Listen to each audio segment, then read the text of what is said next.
আপনি প্রথমত আপনার বাস্তুতে নিয়ে আপনি হেলথ প্রবলেম, বাস্তু থেকে কিন্তু হেলথ প্রবলেম আপনার হয় যদি আপনার বাস্তু ইমব্যালেন্স থাকে। যে কোনো রোগ আপনার সৃষ্টি হবে বাস্তুর ইমব্যালেন্সের ফলে। ধরুন কিডনিতে সমস্যা, বা আপনার ক্যান্সারের মতন রোগ, ব্রেনের সমস্যা, বা আপনার লিভারের সমস্যা, বা আপনার পায়ে আপনার প্রচুর পরিমাণে সাইটিকা বাত হয়ে গেছে, এগুলো কিন্তু বাস্তুর যদি আপনার সঠিক ব্যালেন্সিং না থাকে তাহলে কিন্তু সৃষ্টি হবে। এবার কি কি কারণে আপনার সৃষ্টি হতে পারে? কিডনির সমস্যা যদি আপনার নর্থে টয়লেট থাকে তাহলে কিন্তু কিডনিতে সমস্যা চলে আসবে।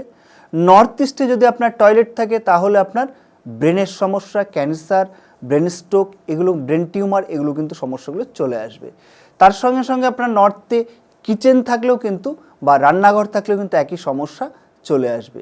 নিউরো প্রবলেম, আপনার যদি ইস্টে যদি টয়লেট থাকে, বাড়ির পূর্ব দিকে যদি টয়লেট থাকে তাহলে কিন্তু আপনার নিউরো সমস্যা, নার্ভের প্রবলেম কিন্তু চলে আসবে। সাউথ ওয়েস্টে যদি কাটিং থেকে থাকে তাহলে কিন্তু পায়ের সমস্যা এবং সাইটিকা বাত, এই ধরনের সমস্যা কিন্তু আপনার চলে আসবে। তাহলে এই সমস্যাগুলো থেকে মুক্ত হতে গেলে কিন্তু বাস্তুকে আপনার ভালো রকম বিচার করাতে হবে, ভালো বাস্তু এক্সপার্ট দিয়ে আপনাকে রেমেডি করাতে হবে, তবেই কিন্তু আপনি সমস্যার সমাধান পাবেন। শুধু টোটকা থেকেই কিন্তু আপনার এই ধরনের সমস্যাগুলো মুক্ত হওয়া সম্ভব নয়।